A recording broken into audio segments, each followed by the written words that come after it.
To my channel. നമ്മൾ ഇന്ന് തയ്യാറാക്കാൻ പോകുന്ന നാട്ടിൽ സുലഭമായിട്ട് കിട്ടുന്ന ചക്കക്കുരു വെച്ചിട്ടുള്ള മെഴുക്കുവരട്ടി. അത് വളരെ ഹെൽത്തിയാണ്, വളരെ ഈസിയാണ്, വളരെ ടേസ്റ്റിയുമാണ്. അതെങ്ങനെയാണെന്ന് നമുക്ക് നോക്കാം. ഒരു 1/2 കിലോ ചക്കക്കുരു എടുത്തു. അത് നമുക്ക് തൊലി കളയണം.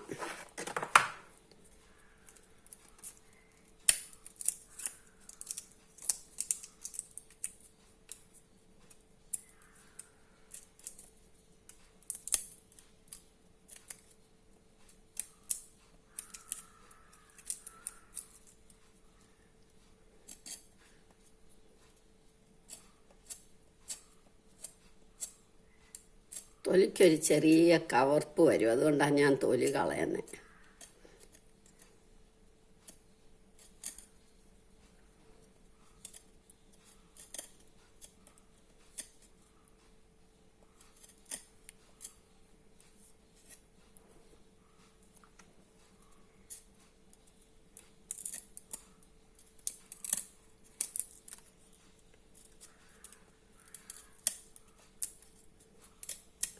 ഇങ്ങനെ നമ്മളിത് മുഴുവൻ തൊലി കളഞ്ഞെടുക്കണം. ഇത് മുഴുവൻ നമ്മൾ തൊലി കളഞ്ഞെടുത്തു. ഇനി നമുക്ക് ഇത് മുറിക്കണം.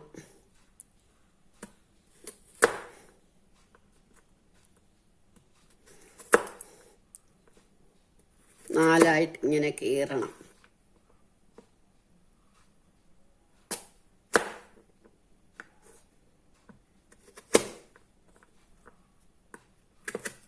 ഇതെല്ലാം ഇങ്ങനെ നാലായിട്ട് കീറിയെടുക്കാം. ഇത് മുഴുവൻ നമ്മൾ ഇങ്ങനെ നാലായിട്ട് കീറിയെടുത്തു. ഇത് നമുക്കൊരു കുക്കറിലേക്ക് ഇടാം.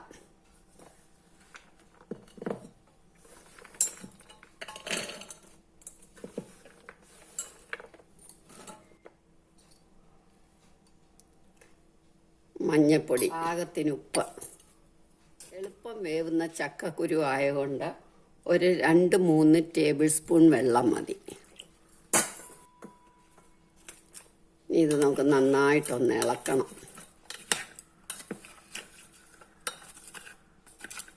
ഇനി ഒരു 4 വിസിൽ കേൾക്കണം.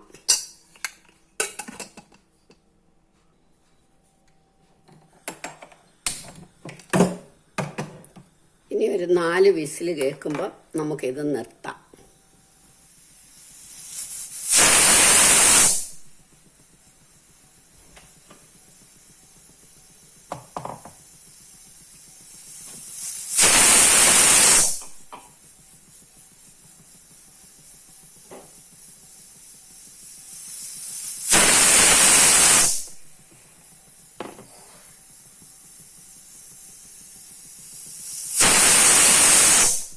നാല് വിസിലായി. നമുക്കിനി ഇത് ഓഫാക്കാം. ഇപ്പം ഇത് തണുത്തു. ഇനി നമുക്ക് തുറക്കാം. നന്നായിട്ട് വെന്തു.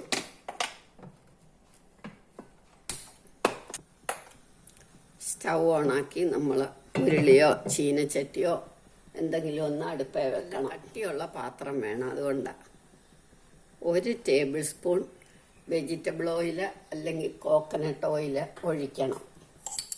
ഇതിനകത്തേക്ക് നമുക്ക് 2 ടീസ്പൂൺ കടുക് ഇട്ടു. കടുക് പൊട്ടട്ടെ. കടുക് പൊട്ടി തുടങ്ങുമ്പോൾ നമുക്ക് 1 മുളക് മുറിച്ചിടാം. 1 മുളക് മതി. 2 പച്ചമുളക് കീറിയിടണം.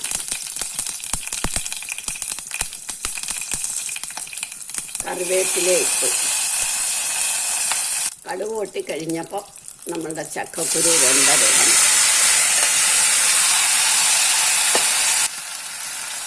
ഒരു 1/2 ടീസ്പൂൺ മുളക് പൊടി, 1/2 ടീസ്പൂൺ സാമ്പാർ പൗഡർ, 1/4 ടീസ്പൂൺ കായപ്പൊടി. ഇനി ഇത് നമുക്ക് നന്നായിട്ട് ഇളക്കണം.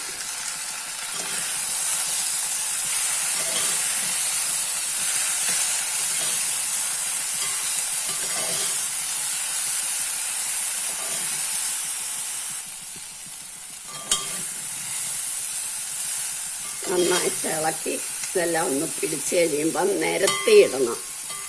എന്നിട്ട് നമുക്ക് സിമ്മാക്കി വെക്കണം. നമുക്കൊരു 10-15 മിനിറ്റ് ഇടയ്ക്കിടയ്ക്ക് ഇളക്കി കൊടുക്കണം.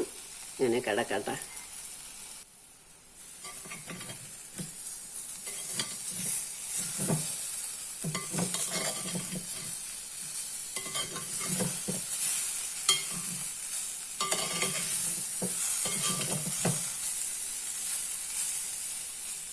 ഇങ്ങനെ 2-3 പ്രാവശ്യം ഇളക്കി കൊടുക്കണം.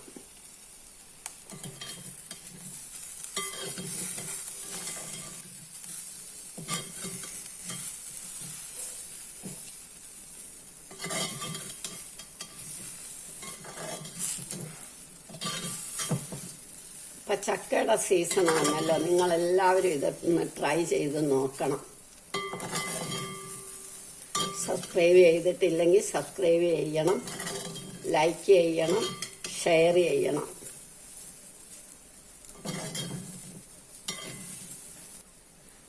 ഒരു 10 മിനിറ്റ് കഴിഞ്ഞു. നമുക്കിനി ഇത് ഓഫാക്കാം.